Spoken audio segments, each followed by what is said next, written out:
আজকের জুমার আলোচনার বিষয় হচ্ছে বিদায় হজ্জের ঐতিহাসিক ভাষণ, যেটা আমরা অনেকেই জানি না।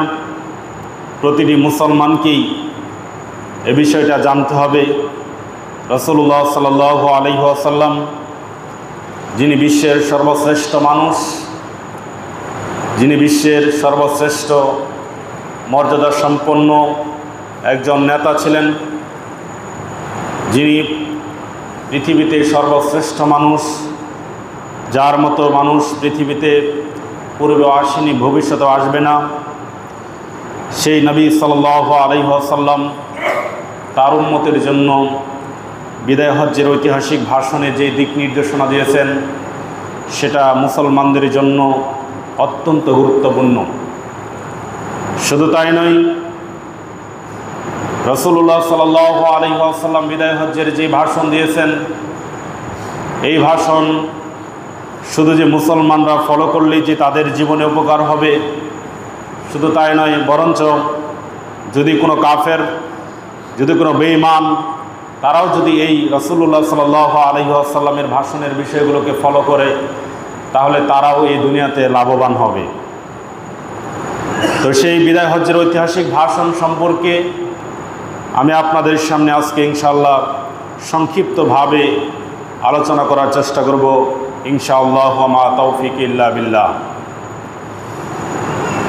বিদায় হজ্জের ভাষণ হচ্ছে রাসূল সাল্লাল্লাহু আলাইহি ওয়াসাল্লামের জীবনের সর্বশেষ বৃহৎ পরিসরের ভাষণ।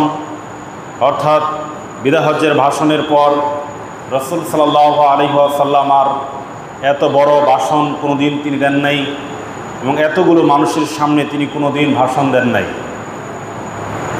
রাসূল সাল্লাল্লাহু আলাইহি ওয়াসাল্লাম জিলহজ মাসের 9 তারিখে আরাফাতের ময়দানে একটি পর্বত রয়েছে, সেই পর্বতের নাম হচ্ছে জাবালে রহমত। যারা এখানে হাজী সাহেবরা আছেন আপনারা জানেন, সেই জাবালে রহমত পাহাড়টি মক্কা থেকে দক্ষিণ পূর্ব 20 কিলোমিটার দূরে অবস্থিত। সেই জাবালে পাহাড়ে একটি উটের পিঠে চড়ে রাসূল সাল্লাল্লাহু আলাইহি ওয়াসাল্লাম 1,24,000 সাহাবীর সামনে, প্রায় 1,24,000 সাহাবীর সামনে যে ঐতিহাসিক ভাষণ দিয়েছিলেন, সেটাই হচ্ছে বিদায় হজ্জের ভাষণ। বিদায় হজ্জের ভাষণ এতটাই গুরুত্বপূর্ণ, এতটাই তাৎপর্যপূর্ণ। রাসূল সাল্লাল্লাহু আলাইহি ওয়াসাল্লাম এতগুলো মানুষের সামনে বিদায় হজ্জের ভাষণ দিয়েছেন, কিন্তু সেই সময়ে কোনো মাইক ছিল না।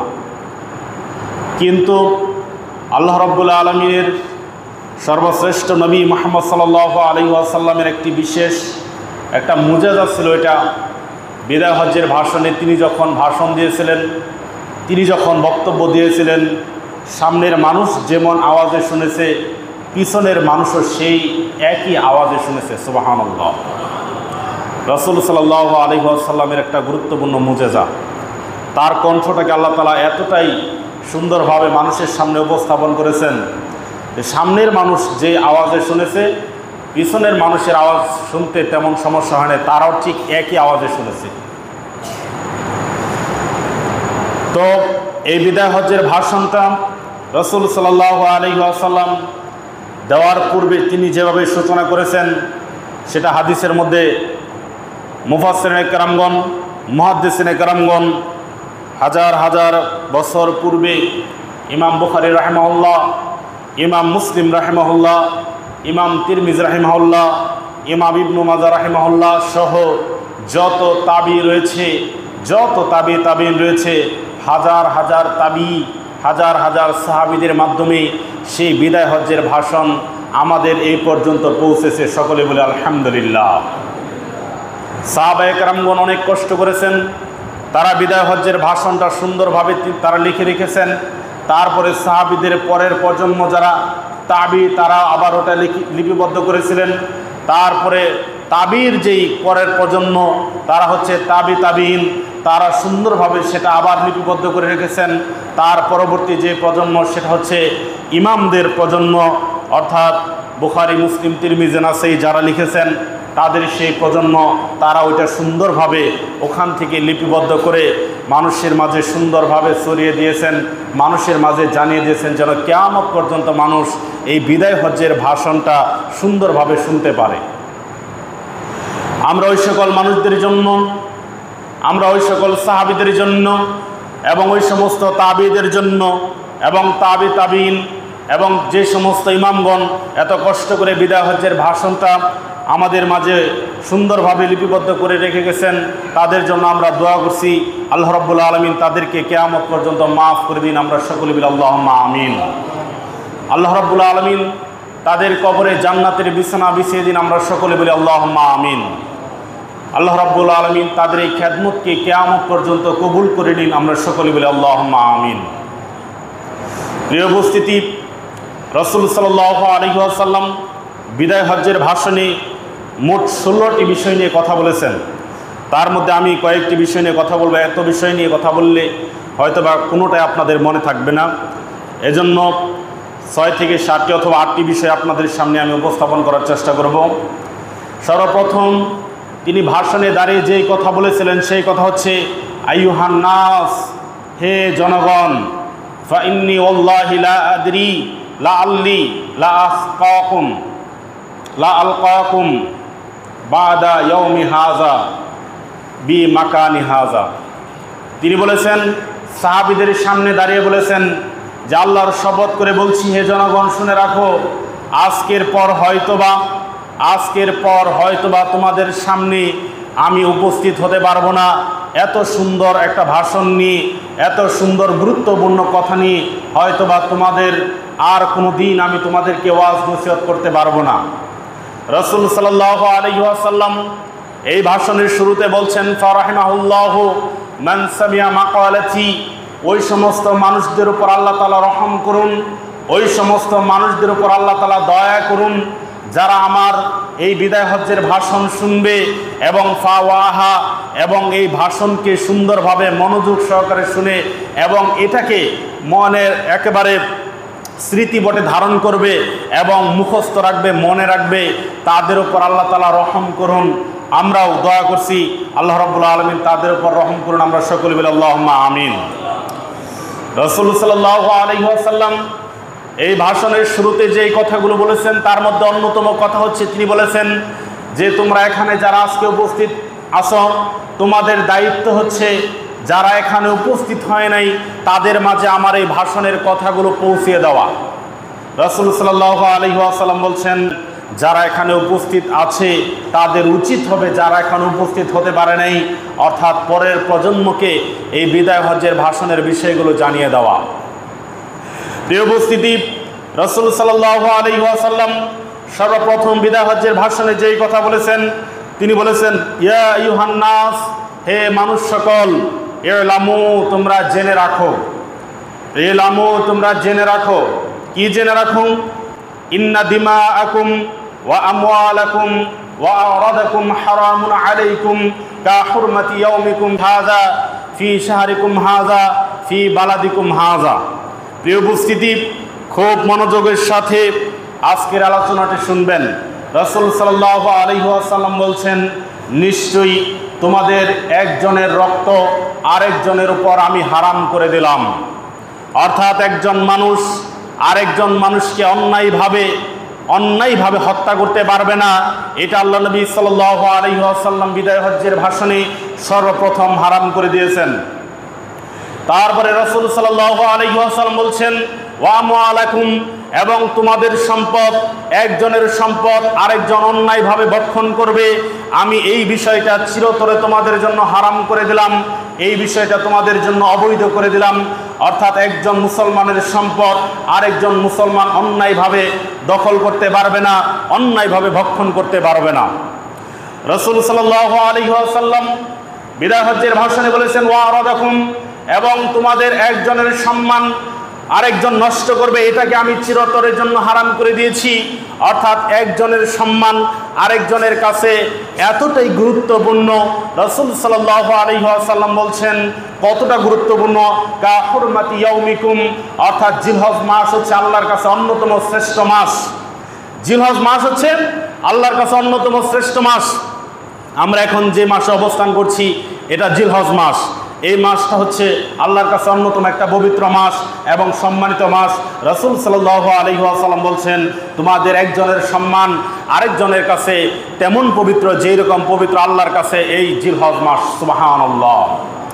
শুধু তাই নয়, রাসূল সাল্লাল্লাহু আলাইহি ওয়াসাল্লাম বলছেন ফি বালাদিকুম হাযা, অর্থাৎ একজন মানুষের সম্মান আরেকজন মানুষের কাছে এতটাই গুরুত্বপূর্ণ, এতটাই দামি, এতটাই মর্যাদাপূর্ণ, সেটা হচ্ছে এই শহরের যে মর্যাদা, অর্থাৎ আরাফাতের মাঠের আশেপাশে যেই শহর, অর্থাৎ মক্কা শহরের যেই মর্যাদা আল্লাহর কাছে, ঠিক একই মর্যাদা হচ্ছে একজন মুসলমানের সম্মান আরেকজন মুসলমানের কাছে। সুবহানাল্লাহ। এজন্য কারো উচিত হবে না একজন মানুষকে আরেকজন মানুষ অপমানিত করবে, লাঞ্ছিত করবে, এটা কখনোই উচিত হবে না। আল্লাহ নবী সাল্লাল্লাহু আলাইহি ওয়াসাল্লাম এটা বিদায় হজ্জের ভাষণে হারাম করে দিয়ে গেছেন। প্রিয় উপস্থিতি, রাসূল সাল্লাল্লাহু আলাইহি ওয়াসাল্লাম বিদায় হজ্জের ভাষণে দাঁড়িয়ে তারপরে যেই কথা বলেছেন সেটা হচ্ছে তিনি বলছেন আলা কুল্লু শাইইন আমরুল জাহিলিয়াতি মাউদুন তাহাতা কদামাইয়া, অর্থাৎ জাহিলি যুগের যত রীতিনীতি আছে, জাহিলি যুগের যত স্বভাব চরিত্র আছে, জাহিলি যুগের যত নিয়ম কানুন আছে, আজকে আমি আমার পায়ের নিচে সেইগুলোকে পিষ্ট করে দিলাম। অর্থাৎ জাহিলি যুগের যেই সমস্ত বর্বর নিয়ম আছে সব নিয়মকে আজকে আমি পায়ের মাধ্যমে ধূলিসাৎ করে দিলাম। অর্থাৎ জাহিলি যুগের কোনো নিয়ম নীতি ইসলামের যুগে আর চলবে না। এটা রাসূল সাল্লাল্লাহু আলাইহি ওয়াসাল্লাম বিদায় হজ্জের ভাষণে বলে গেছেন। জাহিলি যুগের নিয়ম কি ছিল? জাহিলি যুগের নিয়ম ছিল সুদ প্রথা, অর্থাৎ সুদে লেনদেন ছিল জাহিলি যুগের অন্যতম নিয়ম। রাসূল সাল্লাল্লাহু আলাইহি ওয়াসাল্লাম তিনি দাঁড়িয়ে বলেছেন আমি সর্বপ্রথম জাহিলি যুগের যেই বিষয়টা নিষিদ্ধ করলাম, যেই বিষয়টা আমি হারাম করে গেলাম, সেটা হচ্ছে সুদ প্রথা। অর্থাৎ সুদের লেনদেন যত আছে, যত সুদের বকে আছে, সব কিছুকে আমি নিষিদ্ধ করে গেলাম। সুবহানাল্লাহ। রাসূল সাল্লাল্লাহু আলাইহি ওয়াসাল্লাম বলছেন আমি সর্বপ্রথম যার সুদকে নিশ্চিহ্ন করলাম সেই সুদ হচ্ছে আমার চাচার সুদ, অর্থাৎ আব্বাস ইবনে আব্দুল মুত্তালিবের সুদকে আমি পায়ের নিচে রেখে পিষ্ট করে গেলাম। অর্থাৎ আব্বাস ইবনে আব্দুল মুত্তালিব যেই সুদের সাথে লেনদেনের সাথে জড়িত ছিলেন, সমস্ত সুদের যত বকে আছে সব কিছুকে আমি নিশ্চিহ্ন করে গেলাম। রাসূল সাল্লাল্লাহু আলাইহি ওয়াসাল্লাম এই ভাষণের শুরুতেই তিনি বলেছেন ফাত্তাকুল্লাহা ফিন্নিসা, তোমরা নারীদের ব্যাপারে সাবধান থাকো। সম্মানিত মসজিদের মুসল্লিয়ান, আপনারা যারা এখানে বসে আছেন সকলকেই লক্ষ্য করে বলছি নারীদের ব্যাপারে সাবধান হন। আল্লাহ নবী সাল্লাল্লাহু আলাইহি ওয়াসাল্লাম বলছেন ফাত্তাকুল্লাহা ফিন্নিসা, নারীদের ব্যাপারে তোমরা সাবধান থাকো। ফাইন্নাকুম আকাসতুমুহুন্না বিআমানিল্লাহ, কারণ নারীরা হচ্ছে আল্লাহর পক্ষ থেকে দেওয়া তোমাদের জন্য একটা আমানত। এই আমানতের খেয়ানত তোমরা করবা না। ওয়াস্তাহালালতুম ফুরুজাহুন্না বিকালিমাতিল্লাহ, এবং তোমরা তাদের লজ্জাস্থানকে বৈধ করেছ আল্লাহর কালেমার মাধ্যমে, অর্থাৎ বিবাহের মাধ্যমে। রাসূল সাল্লাল্লাহু আলাইহি ওয়াসাল্লাম বলছেন অর্থাৎ তোমাদের কর্তব্য হচ্ছে, তোমাদের দায়িত্ব হচ্ছে যেই সমস্ত নারীরা তোমাদের অধীনে রয়েছে তাদেরকে সঠিকভাবে ভরণ পোষণ করা, তাদেরকে কাপড়, তোমরা যেই দামের কাপড় পরবে তাদেরকে ঠিক সেই দামের কাপড় কিনে দেওয়া, তোমরা যেই ধরনের খাবার খাবে তাদেরকে ঠিক সেই দামের সেই মানের খাবার খাইয়ে দেওয়া। রাসূল সাল্লাল্লাহু আলাইহি ওয়াসাল্লামের একটা বিশেষ একটা নির্দেশ হচ্ছে এটা নারীদের ব্যাপারে সাবধান থাকতে বলেছেন। অর্থাৎ নারীদের সাথে খারাপ আচরণ করা যাবে না। সে নারী হতে পারে আপনার মা, সেই নারী হতে পারে আপনার মেয়ে, সেই নারী হতে পারে আপনার স্ত্রী, সেই নারী হতে পারে আপনার বোন, সেই নারী হতে পারে যে কেউ হতে পারে, কারোর সাথে আপনি খারাপ আচরণ করতে পারবেন না। রাসূল সাল্লাল্লাহু আলাইহি ওয়াসাল্লাম এই ব্যাপারে নিষেধ করে গেছেন যে তোমরা নারীদের সাথে সৎ ব্যবহার করো, নারীদের সাথে ভালো আচরণ করতে হবে। আপনার ঘরে স্ত্রী আছে, তাদের সাথে ভালো আচরণ করতে হবে, তার সাথে দুর্ব্যবহার করে আপনি কোনো দিন নাজাত পাবেন না। রাসূল সাল্লাল্লাহু আলাইহি ওয়াসাল্লামের জন্যই বলে গেছেন, তোমাদের কোনো নারী যদি কোনো পুরুষের ব্যাপারে মৃত্যুর পর বলে যে না আমার স্বামী ভালো ছিল, আল্লাহ নবী বলছেন ওই ব্যক্তিকে আল্লাহ রাব্বুল আলামিন জান্নাতে প্রবেশ করাবেন। এই জন্য বলছিলাম নারীদের ব্যাপারে সাবধান থাকেন। নারীদের যে অধিকারগুলো রয়েছে তাদেরকে ঠিক সেই অধিকারগুলো দিয়ে দেন, তাদেরকে সেই অধিকারগুলো আপনি পরিশোধ করে দেন। তাদের যেই ভরণ পোষণের দায়িত্ব রয়েছে আপনার উপরে, তাদেরকে সঠিকভাবে আপনি লালন পালন করেন। রাসূল সাল্লাল্লাহু আলাইহি ওয়াসাল্লাম এই কথাটাই বলেছেন যে নারীদের অধিকার যে রয়েছে সেই অধিকারগুলো তোমরা সঠিকভাবে আদায় করে দাও। কিন্তু আমরা আমাদের সমাজ ব্যবস্থা এমন একটা ঘুণে ধরা সমাজ ব্যবস্থার মধ্যে আমরা বর্তমানে বসবাস করছি যে নারীদেরকে আমরা সঠিকভাবে সঠিক অধিকার দিতে পারছি না। সঠিক অধিকার আমরা দিতে পারছি না বিদায়ী একজন পুরুষের ঘরে যখন একজন নারী জন্ম নেয় তখন সেই পুরুষের মনটা একটু খারাপ হয়ে যায়। একটা কন্যা সন্তান যখন জন্মগ্রহণ করে তখন পুরুষের মনটা খারাপ হয়ে যায়, কারণ নারীদের সম্মান মর্যাদা আমরা দিতে জানি না। বিবাহের সময় নিয়ম ছিল মোহর দেওয়া, কিন্তু বিবাহের সময় মোহর না দিয়ে উল্টা আমরা যৌতুকের ভার ওই কন্যা দায়গ্রস্ত পিতামাতার উপর আমরা চাপিয়ে দিই। আমরা কত বড় জালেম, আমরা কত বড় জুলুমবাজ, আমাদের যে কি হবে কিয়ামতের দিন। যে আল্লাহ নবী সাল্লাল্লাহু আলাইহি ওয়াসাল্লাম নারীদের ব্যাপারে সাবধান থাকতে বলেছেন, সেই নারীদেরকে আমরা সম্মান না দিয়ে বরঞ্চ আমরা কন্যা দায়গ্রস্ত পিতামাতার উপরে যৌতুকের বোঝা চাপিয়ে দিই। কি অবস্থা হবে সেই দিন? কি জবাব দিবেন আপনি? আপনি তো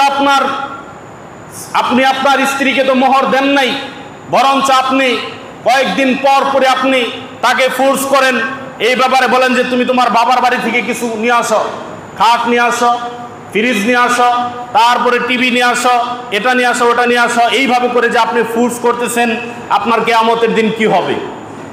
আপনার কিয়ামতের দিন কি হবে?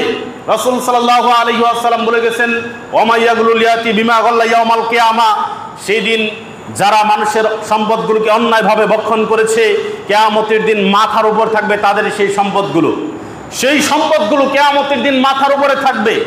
আপনি শ্বশুর বাড়ি থেকে আপনার শ্বশুর যদি খুশি হয়ে, আপনার শ্বশুর যদি এমনিতেই খুশি হয়ে আপনাকে কিছু দেয়, এতে কোনো পাপের কোনো বিষয় না, এতে আপনি গুনাহগার হবেন না।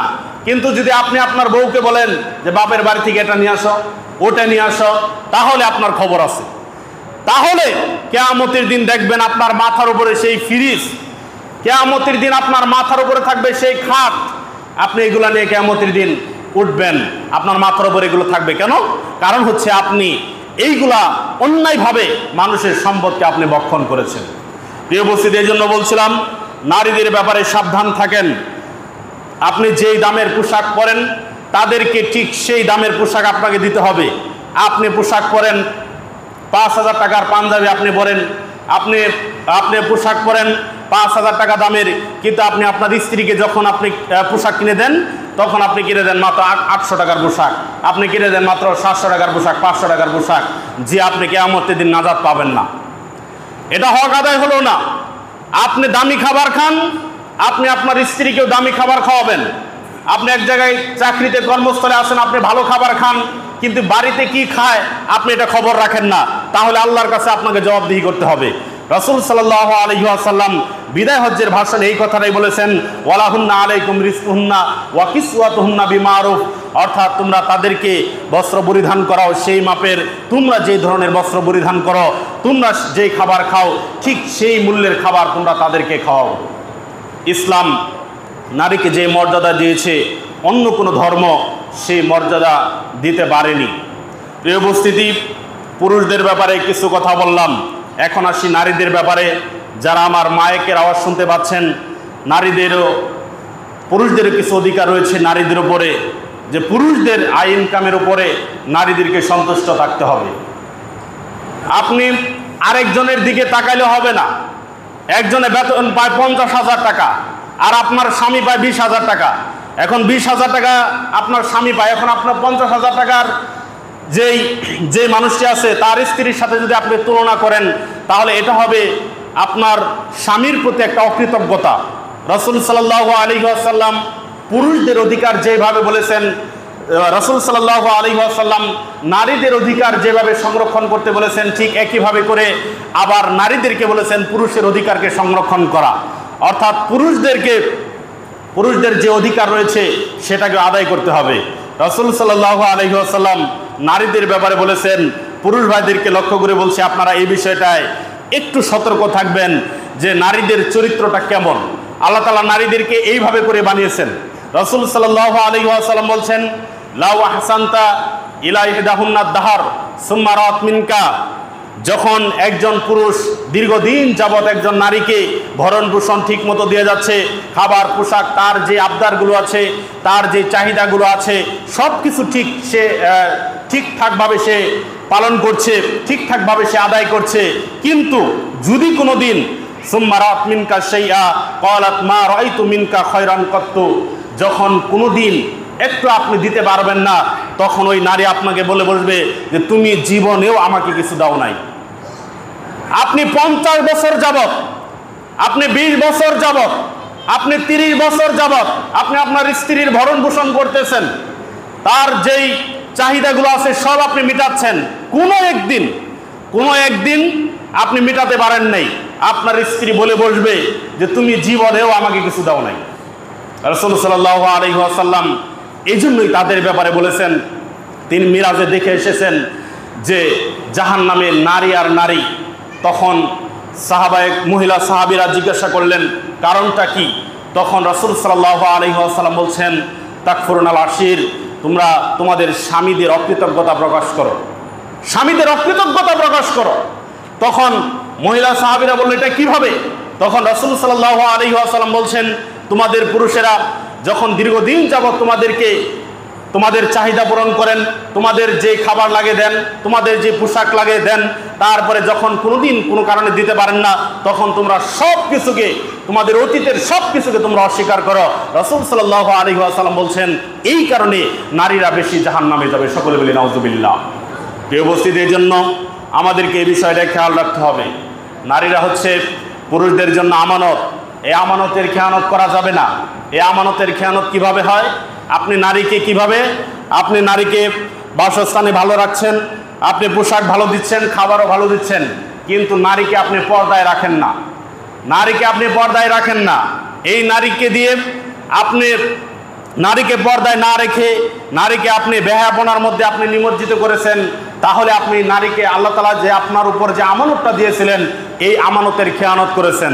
গায়রত আপনার ভিতরে নাই, আত্মমর্যাদাবোধ ওই সমস্ত পুরুষের মধ্যে নাই যেই সমস্ত পুরুষেরা তাদের স্ত্রীদেরকে বেপর্দায় রাখে, যেই সমস্ত পুরুষেরা তাদের স্ত্রীদেরকে বেপর্দায় রাখে, ওই সমস্ত পুরুষদের মধ্যে গায়রত নাই। গায়রত কি?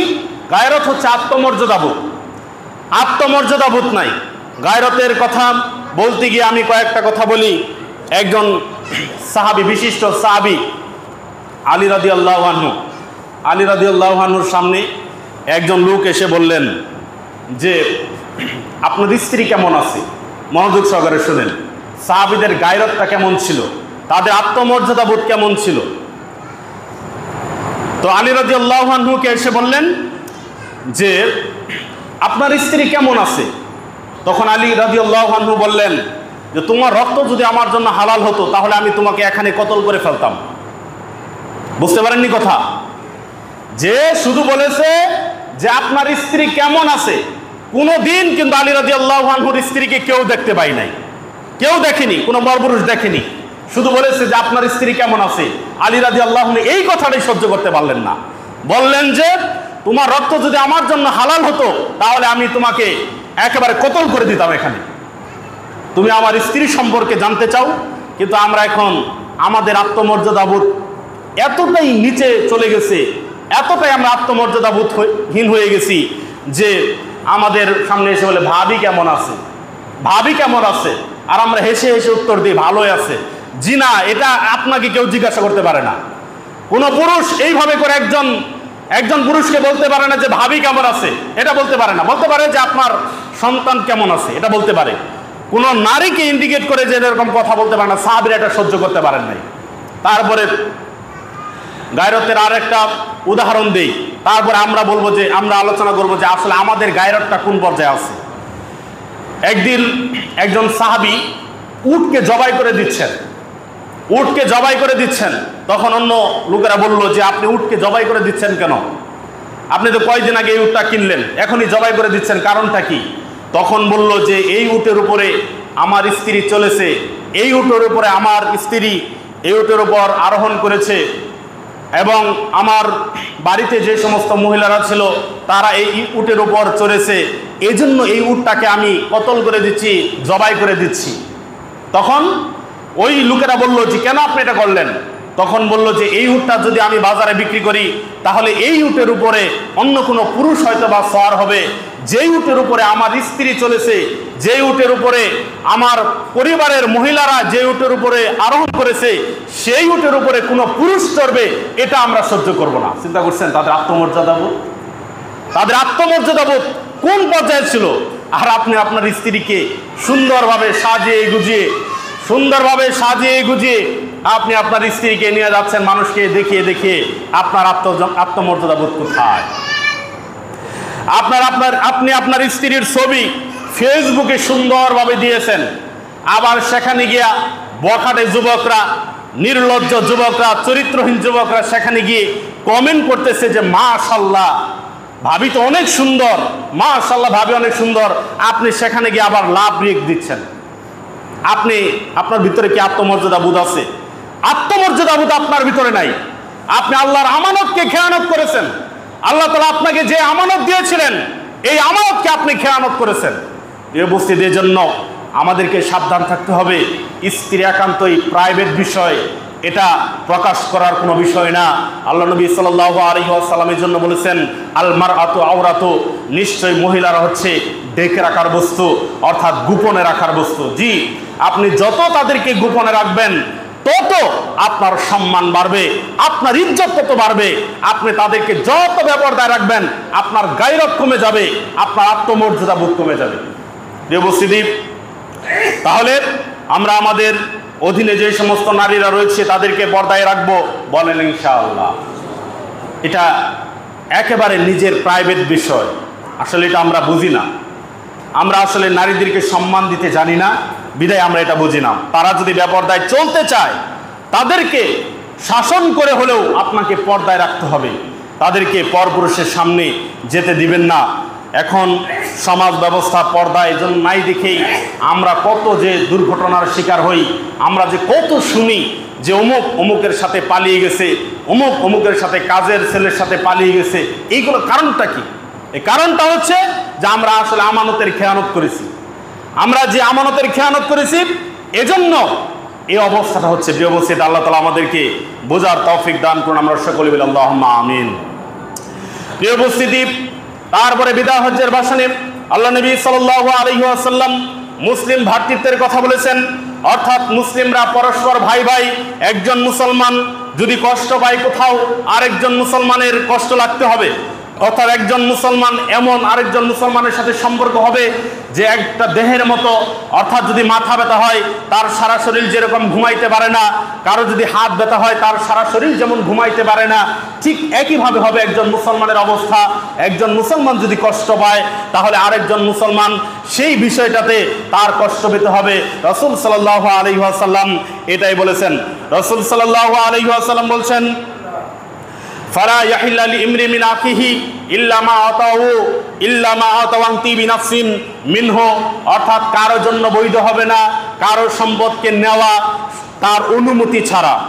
কারোর সম্পদ কেউ নিতে পারবে না অনুমতি ছাড়া। তিবি নাফসিন মিনহু অর্থ হচ্ছে পছন্দ মতো, অর্থাৎ একেবারে আপনার কি বলি যে পছন্দ হলো, একজন আরেকজনকে পছন্দ করলো যে আপনি আপনার এই সম্পদটা নেন, এটা হচ্ছে তিবি নাফসি, অর্থাৎ আপনার আপোষে দেওয়া। আপোষে যদি কেউ আপনাকে কোনো সম্পদ দেয় তাহলে এটা আপনি নিতে পারবেন। অন্যায়ভাবে অবৈধভাবে কারো কোনো সম্পদ দখল করা, এটা হচ্ছে কেমন? এই উপস্থিতি, রাসূল সাল্লাল্লাহু আলাইহি ওয়াসাল্লাম তিনি অন্য একটা হাদিসের মধ্যে বলেছেন, কেউ যদি দুনিয়াতে 1 বিঘত জায়গা অন্যায়ভাবে দখল করে, কিয়ামতের দিন আল্লাহ রাব্বুল আলামিন তার গলার মধ্যে 7 তবক আসমান জমিন ঝুলিয়ে দিবেন। নাউজুবিল্লাহ বলেন সকলেই। 7 তবক আসমান জমিন তার গলার মধ্যে ঝুলে দেবেন। তো আল্লাহ নবী সাল্লাল্লাহু আলাইহি ওয়াসাল্লাম বিদায় হজ্জের ভাষণে তিনি ইসলামকে কমপ্লিট করে গেছেন, অর্থাৎ ইসলাম পরিপূর্ণ করে গেছেন। ইসলামের ভিতরে আর কোনো কিছু ঢুকবেও না, ইসলামের মধ্যে আর কোনো কিছু ওখান থেকে কোনো বেরও হবে না। আমি উদাহরণের মাধ্যমে বলতে চাই, একটা গ্লাস, অর্থাৎ আল্লাহ নবী সাল্লাল্লাহু আলাইহি ওয়াসাল্লাম যখন ইসলামটাকে রেখে গেছেন সেটা ছিল একটা স্বচ্ছ কাচের গ্লাসের মধ্যে রাখা পানির মতো। কিন্তু আমরা কি করেছি, সেই পানির মধ্যে একজনে এসে দিয়েছে একটু চিনি, আরেকজনে বলছে না চিনি দিলে হবে না, এখানে একটু মধু যোগ করো, আরেকজনে বলছে না মধু দিলে হবে না, এখানে একটু গুড় যোগ করো, আরেকজনে বলছে এখানে আরেকটু স্যাকারিন দাও, আরেকজনে না বুঝেই ওখানে এসে সয়াবিন তেল দিয়েছে, আরেকজনে এসে সরিষার তেল দিয়েছে, আরেকজনে এসে কেরোসিন তেল দিয়েছে। এইভাবে এইরকম ভাবে বাড়তি পদার্থ যোগ করতে করতে ইসলামটাকে এক শ্রেণীর মানুষেরা কলুষিত করে গেছে।